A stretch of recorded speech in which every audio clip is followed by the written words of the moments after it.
ज्यादा अच्छे मत बनो, नहीं तो हमेशा दुखी रहोगे। ये एक ऐसा विषय है जिसे सुनकर शायद आपको थोड़ी हैरानी हो, लेकिन इसमें छुपा हुआ सच्चाई का पहलू बहुत गहरा और महत्वपूर्ण है। सच कहाँ है किसी ने इस दुनिया में? तुम जितने सीधे बनोगे, लोग तुम्हारा उतना ही फायदा उठाएंगे। इस दुनिया में तुम जितने भोले बनोगे और दूसरों का अच्छा करने के बारे में सोचोगे, तो तुम्हारे साथ उतना ही बुरा होगा और लोग तुम्हारा उतना ही फायदा उठाएंगे। सही बात है, जंगल में जो पेड़ जितना सीधा होता है, उसे उतनी ही जल्दी काट दिया जाता है। इसीलिए आजकल के जमाने में ना तो बहुत ज्यादा सीधा होना अच्छा है और ना ही बहुत बुरा होना अच्छा है। या यूं कह लो कि आजकल ज्यादा अच्छा बनना आपके लिए दुखों का कारण बन सकता है। कुछ लोगों की आदत होती है कि वे कभी किसी को ना नहीं कह पाते। अपना काम छोड़कर वे दूसरे काम करते हैं। अपना नुकसान करवाकर भी दूसरों का फायदा करवाने के बारे में सोचते हैं। ऐसे लोग हमेशा अपना नुकसान करवाते हैं और उनका घाटा उनके जीवन में होता रहता है, जिसकी वजह से वे बहुत दुखी रहते हैं। लेकिन इस आदत को वे कभी नहीं छोड़ पाते। यह कहानी उन्हीं लोगों के लिए है जो जरूरत से ज्यादा अच्छे रहते हैं और जरूरत से ज्यादा दूसरों के बारे में सोचते हैं। अपना ख्याल छोड़कर उन्हें दूसरों की फिक्र होती है। वे लोग इस कहानी को अंत तक जरूर सुने, क्योंकि यह कहानी आपकी जिंदगी बदलने वाली है। बात उन दिनों की है जब अरेवली गांव के लोगों की जिंदगी सीधी सादी और ईमानदारी पर आधारित थी। गांव में सभी लोग एक दूसरे का सम्मान करते और हमेशा मदद के लिए तैयार रहते थे। इस गांव में एक साधारण सा व्यक्ति रामू रहता था, जिसकी सादगी और अच्छाई के चर्चे दूर दूर तक थे। रामू का दिल बहुत बड़ा था। वह हमेशा दूसरों की भलाई के लिए सोचता और हर किसी की मदद करता। गांव के लोग उसकी इज्जत करते थे, लेकिन कुछ लोग उसकी इस अच्छाई का फायदा भी उठाते थे।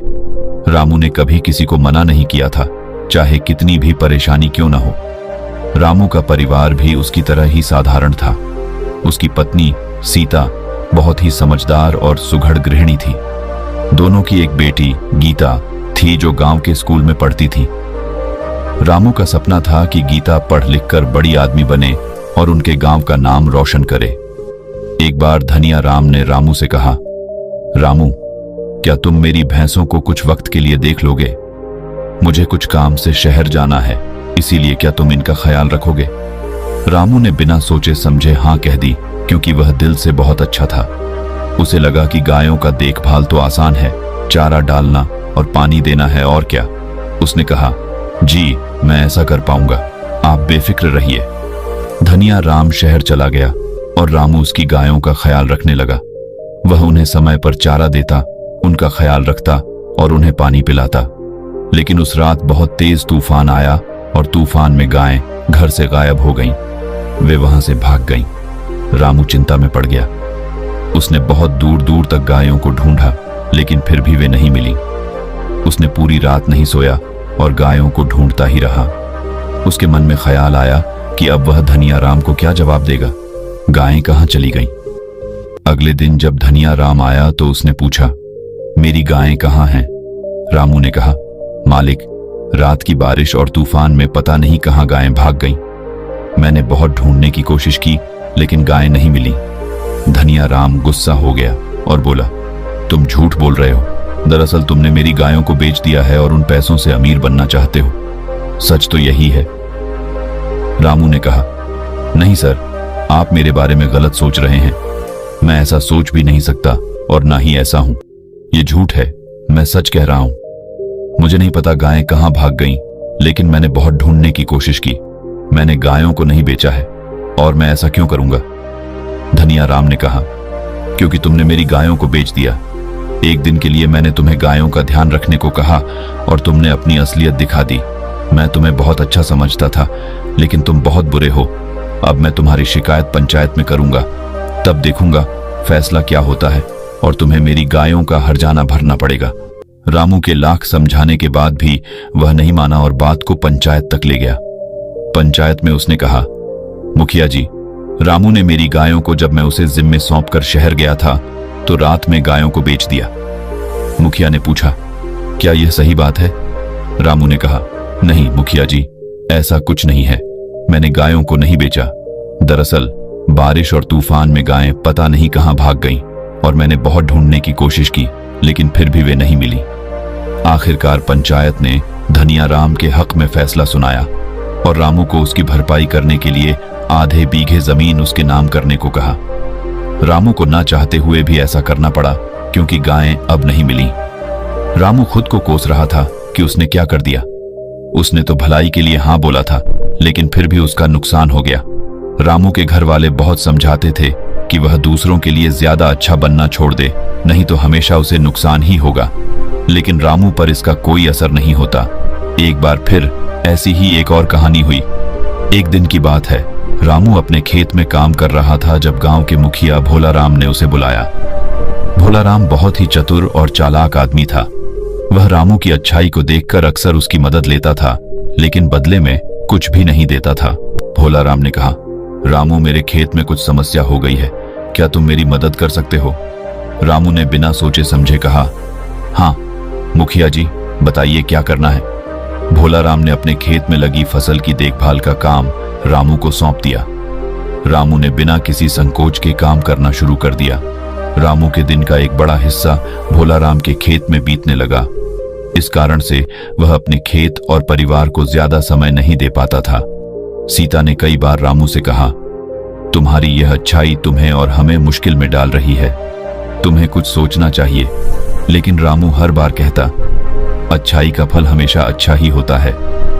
वहीं गांव के कुछ लोग रामू की इस अच्छाई का फायदा उठाने लगे।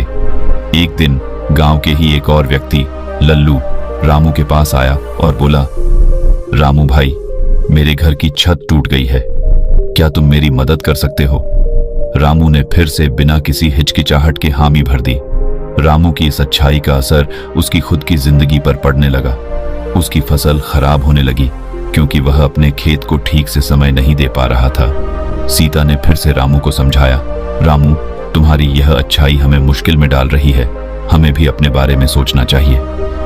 लेकिन रामू ने हमेशा की तरह सीता की बात को नजरअंदाज कर दिया। एक दिन जब रामू भोलाराम के खेत में काम कर रहा था, तभी गीता स्कूल से रोते हुए घर आई। सीता ने पूछा, क्या हुआ गीता, क्यों रो रही हो? गीता ने बताया कि स्कूल की फीस न भरने के कारण उसे क्लास से बाहर निकाल दिया गया। सीता का दिल टूट गया और उसने फैसला किया कि अब वह रामू से कड़ा सवाल करेगी। सीता ने रामू से कहा, रामू, अब बहुत हो गया, तुम्हारी अच्छाई के कारण हम सब मुश्किल में हैं।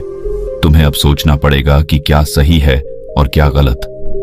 रामू ने कहा, सीता, मैं सब ठीक कर दूंगा। रामू ने अगले दिन से ही अपने खेत में ज्यादा समय देना शुरू कर दिया और धीरे धीरे उसकी फसल अच्छी होने लगी। उसने गीता की स्कूल की फीस भी भरी और उसे वापस स्कूल भेजा। लेकिन उसके मन में एक सवाल उठा, क्या सच में मेरी अच्छाई ही मुझे और मेरे परिवार को मुश्किल में डाल रही है? रामू ने सोचने की ठानी कि वह अब हर किसी की मदद नहीं करेगा, बल्कि सोच समझकर ही किसी की मदद करेगा।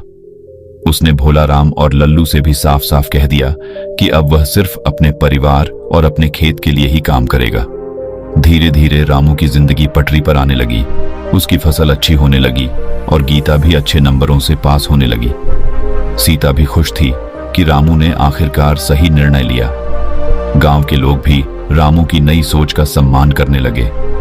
रामू ने सीखा कि ज्यादा अच्छा बनना भी हमेशा सही नहीं होता। कभी कभी हमें खुद के और अपने परिवार के बारे में भी सोचना चाहिए। अच्छाई का मतलब यह नहीं कि हम अपनी और अपने परिवार की खुशी को नजरअंदाज कर दें। रामू की यह कहानी हमें सिखाती है कि संतुलन बनाना बहुत जरूरी है। हमें हमेशा दूसरों की मदद करनी चाहिए, लेकिन अपने परिवार और खुद की भलाई को भी नजरअंदाज नहीं करना चाहिए। यही सही मायने में अच्छाई है। बाकी अगर ये कहानी आपको अच्छी लगी हो तो इस वीडियो को लाइक करें और ऐसी और कहानी सुनने के लिए डे इंस्पायर्ड यूट्यूब चैनल को सब्सक्राइब करें। तब तक मिलते हैं हम आपसे ऐसी ही एक और प्रेरणादायक कहानी के साथ अगले दिन। धन्यवाद।